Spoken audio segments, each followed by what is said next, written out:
OK, let's get stuck in. Concerning news today for the Victorian Liberal Party, with new polling by the Herald Sun revealing Labor would win, can you believe this, a fourth consecutive term of government if an election was held this weekend. Now, it is a Redbridge poll, and the reason I say that, I'll mention it in a moment. It's 1,000 Victorians, shows Jacinda Allen, the Premier, her government has extended their two-party preferred lead over the coalition.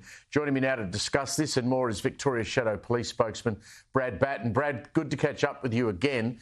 I do mention Redbridge because it is run by Kos Samaras, who, of course, spent, I think, 14, 15 years as a Labor Party advisor, buried deep inside, in particular, the Andrews government.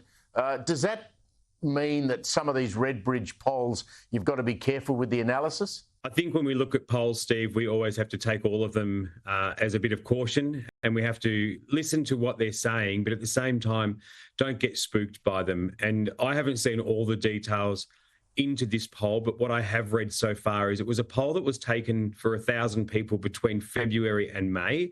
And I think the sentiment has changed dramatically around that May budget and the impacts of how that's going to affect people at home. So my current view of it at the moment, whilst we should be and always will listen to what polls are saying and the messages we're getting to ensure that we are on the right path. But at the end of the day, our role, Steve, is to hold the government to account as a priority.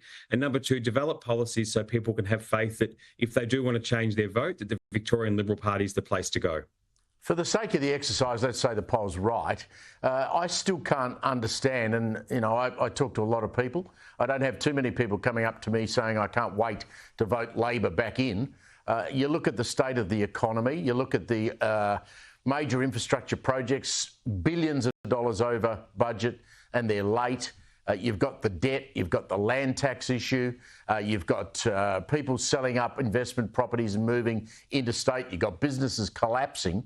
I mean, it just beggars belief that the wider Victorian community would vote Labor back in. I mean, they may not like you guys, but and they may have nowhere else to park their vote, but that's not the sentiment I hear. Yeah, and Steve, I'm not asking them to park their vote with us. I'm asking them to put confidence in the Victorian Liberal Party.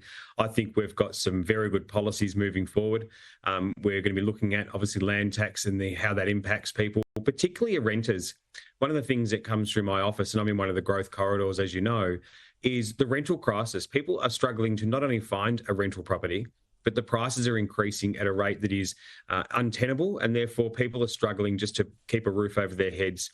Electricity bills, the risk of gas here in Victoria, the need for public transport out to growth corridors rather than everything invested into the suburban rail loop, which the Labor Party want to do.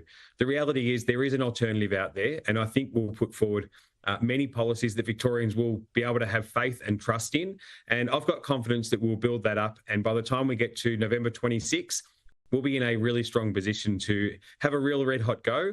At the end of the day, it's not just about winning, it's about returning good government to Victoria that's honest, open and transparent with policies to deliver for everyone. I'm confident we can do it. If you can, give me an example of that rental pressure in your area. Yeah, we're starting to see down our way, Steve, families that are coming up with rent, which has gone up from the 430 through areas of Casey, and now you're looking at a cheap price of 550 to 600. These prices are unaffordable for many people. That means, you're already working one or two jobs, kids at school, challenges with the families down here. And the challenge we've got right now is land tax bills have come out. That's impacted on those costs, because it means that the landlords are going to put the prices up because they're not making money with already interest rate rises, the cost to run an investment property these days. It's put a massive impact on it, and that's increasing those prices. So if the government wants to be serious, it's not just about public housing, it's about ensuring the private market can have faith in their investments in Victoria. At the moment, they don't. But if we encourage them to come back, I guarantee you prices will not only stabilise, but probably go down in the rental market. To your shadow portfolio, there was an internal poll this week that showed public confidence in Victoria Police is at its lowest level since records began. We had former Police Commissioner Kel Blair, who I know you do and I have great respect for. He put the blame on the state's draconian pandemic lockdown. Are you surprised public satisfaction and confidence in the police force has dropped to those sorts of levels? Yeah. Look, I'm not surprised, Steve. I know Victoria Police go out there and they do a wonderful job. And I was out with a few again in the last week. They work really hard to serve the community. But during that COVID period, they were forced to do things like the Ring of Steel, stop people coming back to their state, arresting people for using a skate park, particularly young people, stop people having a coffee in a park with their friends, keeping people within a draconian level of 5 kilometres of their home for exercise.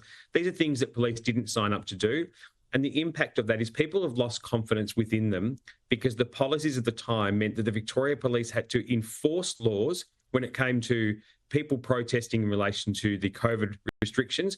But at the same time, there was other protests out there that effectively the government turned a blind eye to, and therefore police weren't going to react on those. This has impacted on the confidence. We need to make sure we've got policies in place to build that confidence back in police. It is absolutely paramount to how we maintain order in our communities. It starts with respect for Victoria Police. I'll be dead set committed to making sure we have faith in our police officers and the community joins me in that confidence. I did a long interview with Shane Patton, the Commissioner, a couple of weeks back, and he made it pretty clear that there were things that happened during COVID that he would rather he hadn't had to do.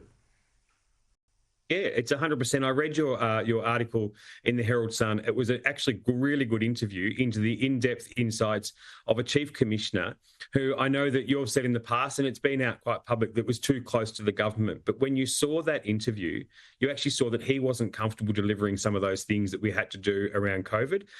And even recently, he's come out against what the government was saying with the 9-hour fortnights. He came out saying it was going to cost $3.8 billion with the EBA agreement that's gone through for the Victoria Police. He had concerns around community safety, and yet it's gone through. So the question I have to ask now is it still going to cost $3.8 billion, or is community safety going to be at risk? And it's now up to Shane Patton to come out in his role of the priority of the leadership of the Victoria Police and explain that to the community. Yeah, it'll be interesting to see where that goes. By the way, I've got Mark Knight on the program later, as I do every couple of weeks. If you look over your left shoulder, that Geelong Premier's poster there takes pride of place in your office by the look, Brad.